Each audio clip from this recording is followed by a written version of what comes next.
Hello, That's Kristina. much better. Hey, how are you? I'm very good. I'm so super excited to be talking to you. And I wanted to ask you the same. How are you? I'm good. I'm good. Where are you now? I'm in Zurich, Switzerland. So it's our Oh, evening as well. For you as well, right? yeah, Are you yeah. It is. in Estonia? I was judging also by the light because it's a little. Because it's so dark, right? Can you actually see me okay? Is Yeah, I this can see you fine. It's all fine.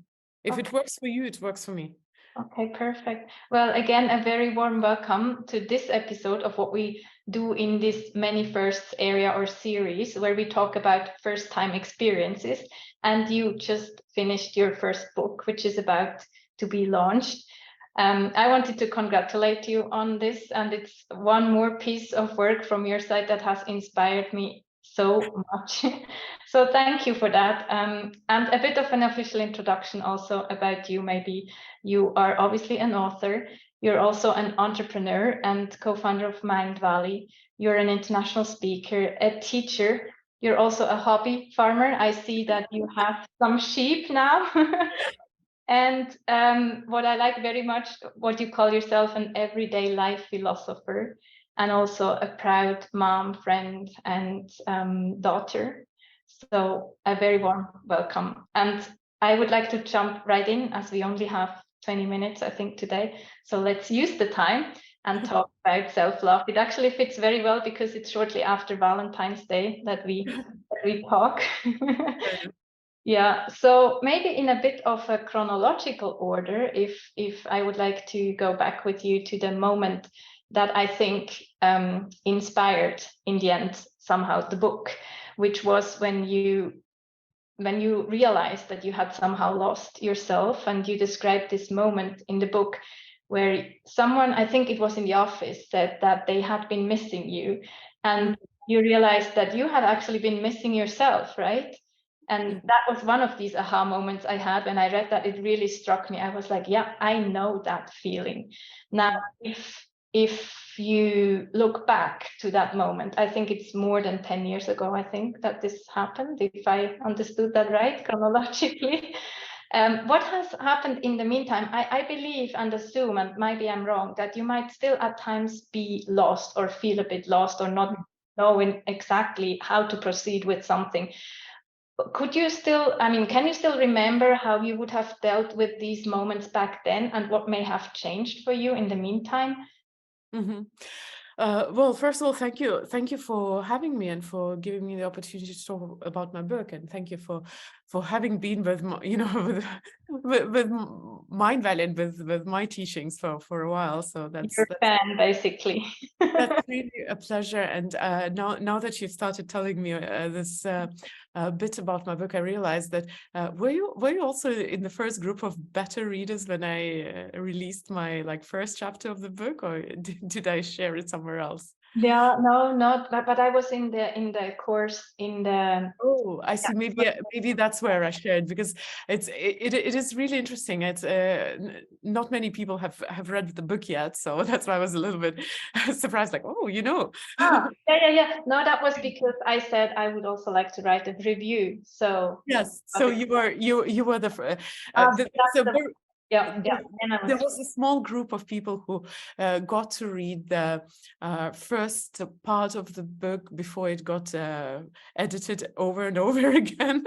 So Oh no, you're saying maybe it has changed again. Is that what you're saying, or is it? no, it's cool. But that's just a little bit of a friendly chat we had to have, since we know each other a while. And Now, I really appreciate that I got to read it. I couldn't stop, honestly. So anyway, yeah. so the civilities of the way, although it's not just civilities, of course. Back to your question, definitely we get lost and come back to on course. It's just how it is, It's probably like when I don't have a dog, but I imagine when people walk their dog in the park, the dog goes and sniffs here and there, but then ultimately the dog has the path the dog has to walk. So I think we're a little bit like that too, like those cute dogs who go out on a walk in the park. We get distracted, and occasionally we do get lost. Now that instance that I describe in my book, it actually wasn't that long time ago. It happened to me at the height of my achievements, at the height of my perfectly Instagrammable life, as I like to call it, because like so many of us, and I believe most people that listen to podcasts and try to change their life, are incredible perfectionists and very ambitious people who have to go and get their goals. So like so many of us, I've done all the things the way I was supposed to do them, by the book, ticking off all the right boxes. And at some point, at the height of all of that, I suddenly realized that despite all of the achievements, I don't quite feel what I thought I would feel. I don't think we even ask ourselves, what am I supposed to feel? We assume, since we're born, we assume that I need to strive for success, because if I am successful, then I'll be happy, lovable, worthy, everything will be fine. Do we ever even wonder how does it feel? So it was that feeling of discontent, that I wasn't feeling what I thought I was feeling, that was the first red flag then in that story that you described. And that was half the problem. The real problem was that I felt really bad for feeling not happy enough. And that's, I think, what a lot of us do, is that yes, we feel what we feel, but we also judge ourselves for how we feel.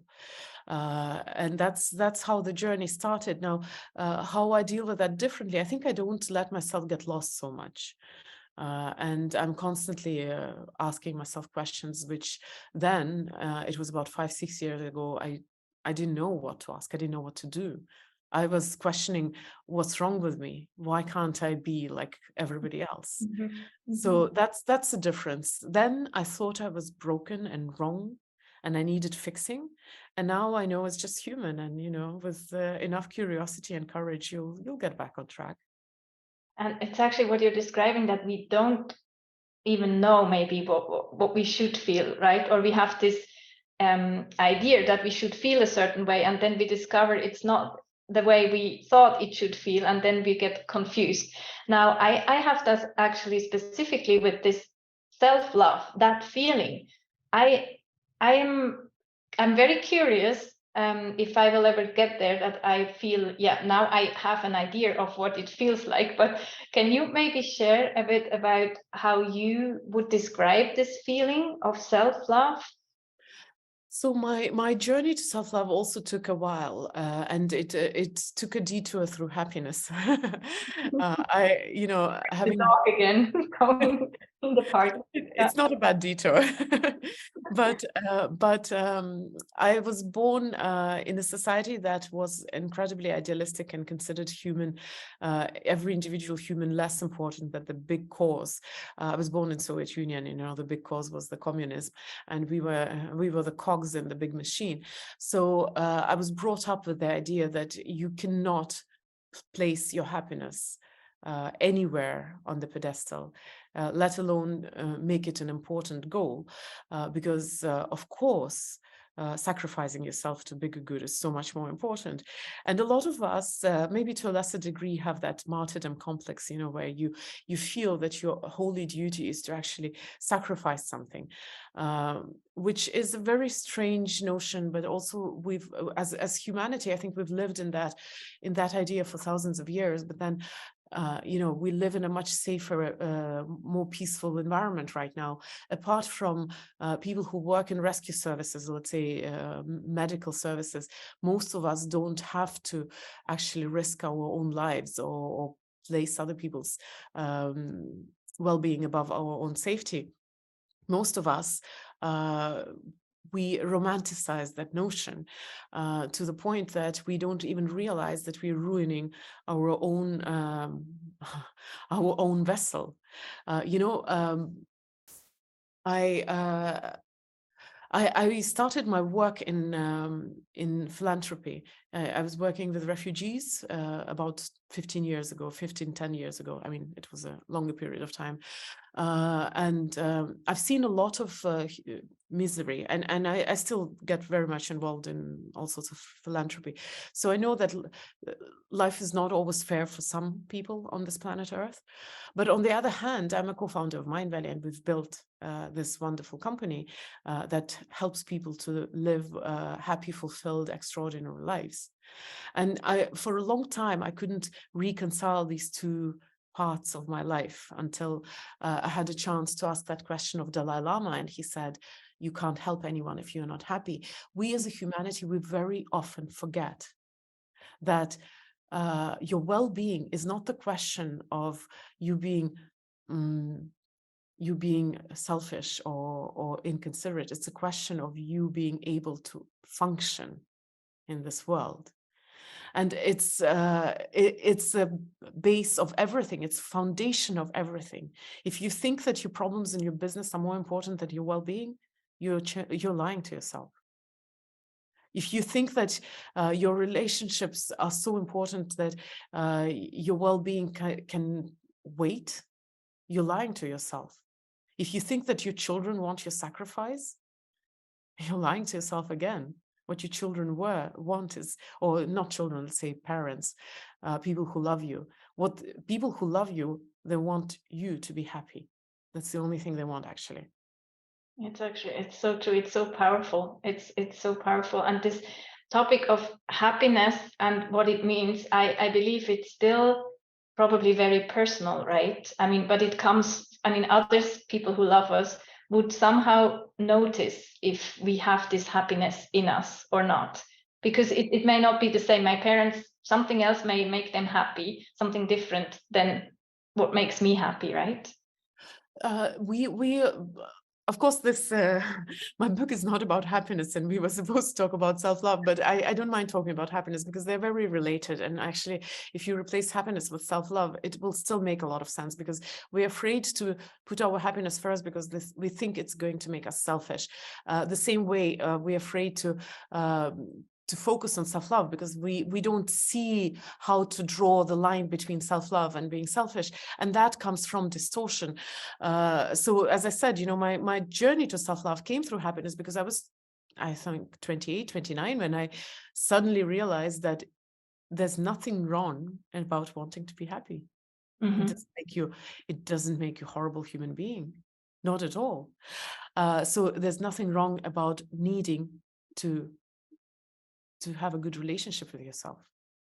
We think that self-love is selfish, so we don't do anything because we are afraid to cross that whatever line. But what happens is that we don't deal with the most important relationship in your life, the relationship with yourself. What happens when you don't deal with something? When you don't deal with your relationship with your lover?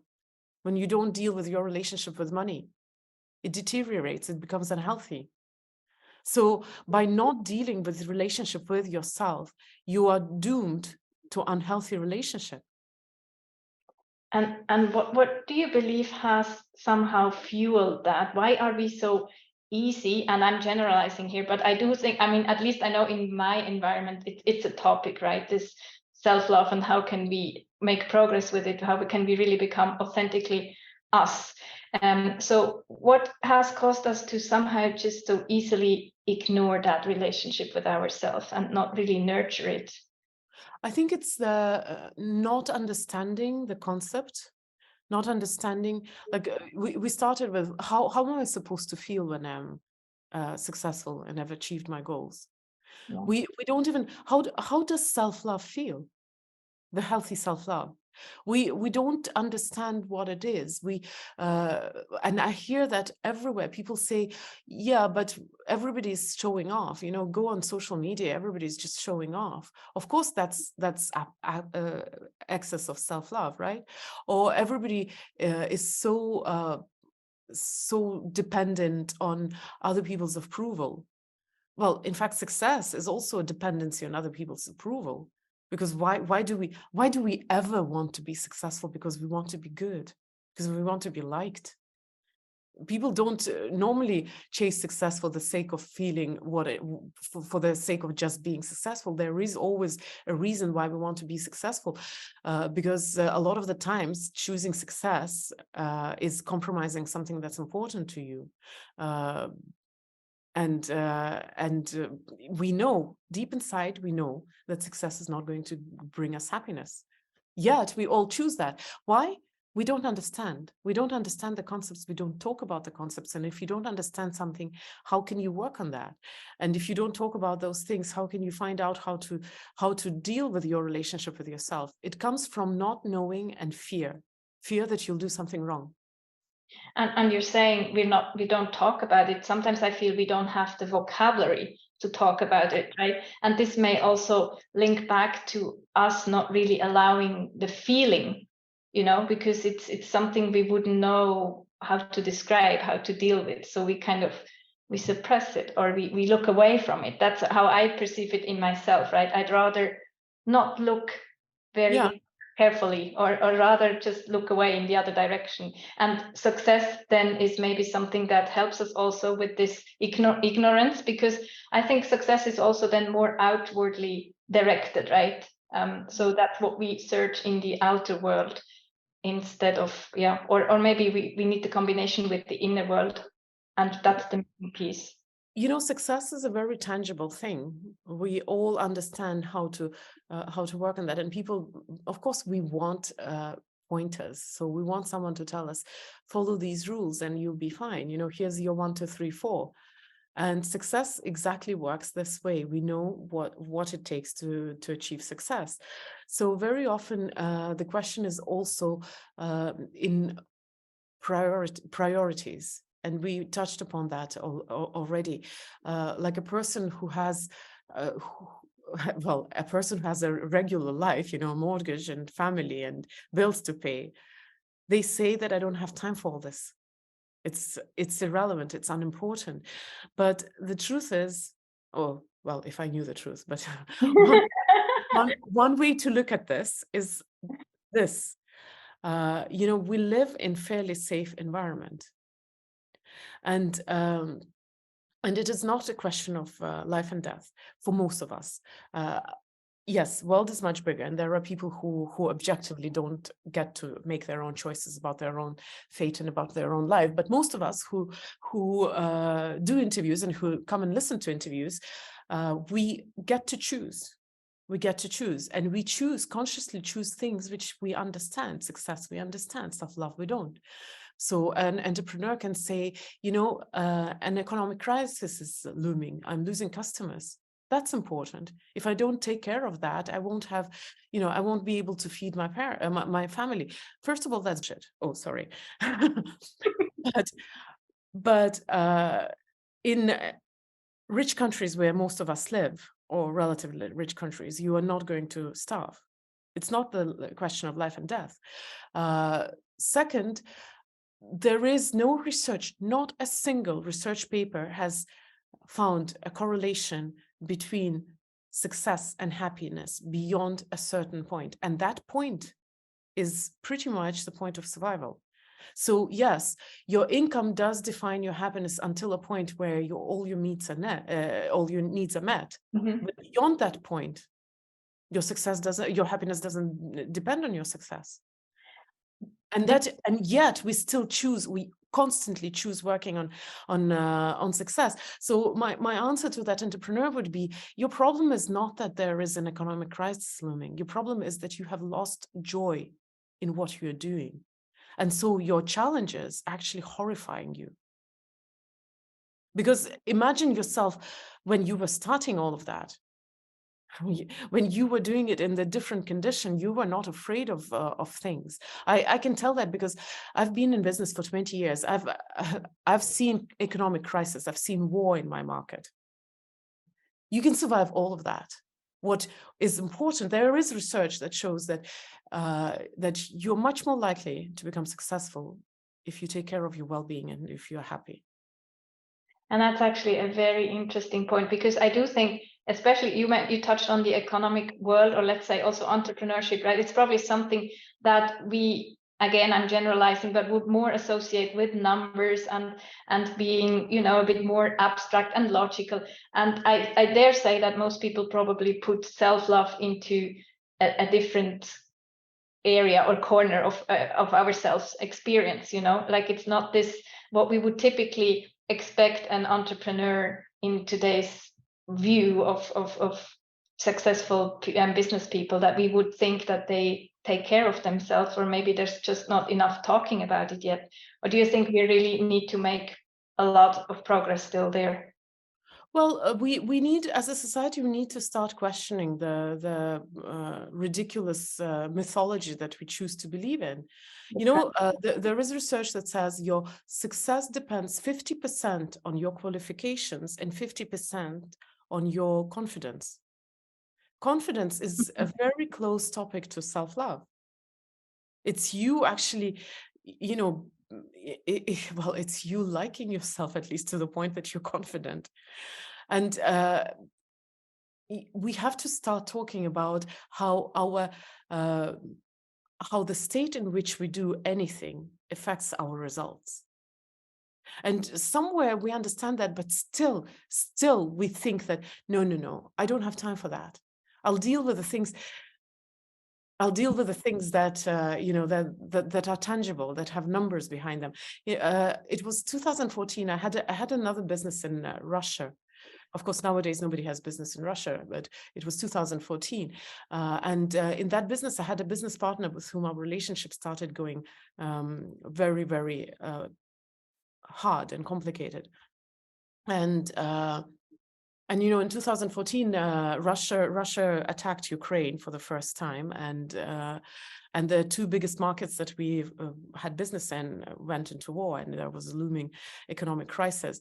But as a background to that, I had really tough relationship with my business partner. I was actually waking up in the morning dreading to go to work because I just didn't want to be in the presence of that person. But I told myself the same story that a lot of entrepreneurs say, but I have to do that despite my mood, because I am a good entrepreneur. I have to bring my own well-being, happiness to the altar of success, because somebody else, there's a bigger thing, bigger than me, bigger than my moods, until it became so unbearable that I actually realized that I can't go on another day like that. And I remember telling myself the phrase, I'd rather go bankrupt with a smile on my face than endure another day of that torture. And we separated, the business survived, you know, it was a happy ending. But underneath that whole story is the fact that your well-being matters so much that even the biggest crises are going to seem very different to you once you take care of yourself. And that, of course, radiates towards the outside then as well. Yeah. Well, people feel your, however you feel, everybody knows. You can put on any mask, people can tell. It's not your words, it's not even your voice that conveys how you feel. It's everything. Yeah, that's what I actually find so interesting about the question, how are you? You know, more and more I got so self-aware of when people ask me like, okay, what am I showing now? And we also have these roles to play, right? As you said, we need to survive in this society. So, and as we're talking society, I was wondering, the way I understand it, it's that, I mean, we are born as in an authentic, I mean, we are authentic when we are born, probably also self-loving. I mean, I can't recall how I felt when I was a baby, but let's assume that was there. And then at some point we lose it, right? It starts to kind of fade away. And do you think this has been, or is maybe something a bit like zeitgeist, you know? Do you think it's a burning topic or desire in our society as we feel this piece is missing? Or has it been there, you know, in previous generations, maybe in similar ways, but expressed differently? I can't judge previous generations because I haven't lived there, but I do believe that whatever troubles we have right now, we learned it, of course, from previous generations. And I wouldn't blame anyone. It's just like, you know, probably as a society, we also lost ourselves at some point. Yeah, a collective self yeah. is missing. Yeah. But what I can judge from literature I guess self-love wasn't the word, but some kind of dignity or some kind of contentment with what you're doing was always there, and people always wanted to be happy. And I mean, the first people who started writing in the ancient times, way before Stoics, that we love so much right now, You're not people. Yeah, people were asking themselves the question, who am I? What am I doing here? I do think in essence, we always wanted, for generations, we wanted to be happy. We wanted to be content, at least at peace with ourselves. A person wants to know that they are a likable person. But of course, our life as a society was more complicated and more difficult. Now there's so much safety, especially in Europe. We both are in Europe. Here, nobody has to go hungry. Nobody will die of hunger or of lack of shelter. That's given. Still, we make our choices as if, if I don't take that job right now, I'm going to end up on the street. Well, I can't judge America because I know it's a little different social system there. But no, we won't end up on the street. It's just a very comfortable story. It's so nice to tell yourself, but I can't, but I have responsibilities. Yeah, it's these excuses, right? But we can't end on this. I know we should be winding up, but let's, because I know you also like humor, and obviously that's in the beginning it became very clear with the dog analogy. But yeah, maybe to just close this here recommendation to the readers, in what would you think is a good way to read your book, and also maybe a bit about how it's structured, and anything you would like to? I think a good way to read my book would be on a weekend. Start early, because some people say it's hard to put it down. Make yourself cozy. And if you start early, probably you want to start it with either a cup of coffee or a cup of tea. But if you're doing it in the evening, I actually would very much welcome a glass of bubbly as well as accompaniment to my book. But if you want to experience the transformation, that I would suggest you actually plan some time, because I do give questions to reflect upon, an occasional task, not very complicated, not like what we did last year, but still some tasks. And yeah, if you take it slow, you might drive some points really close to your heart, and not just read with curiosity.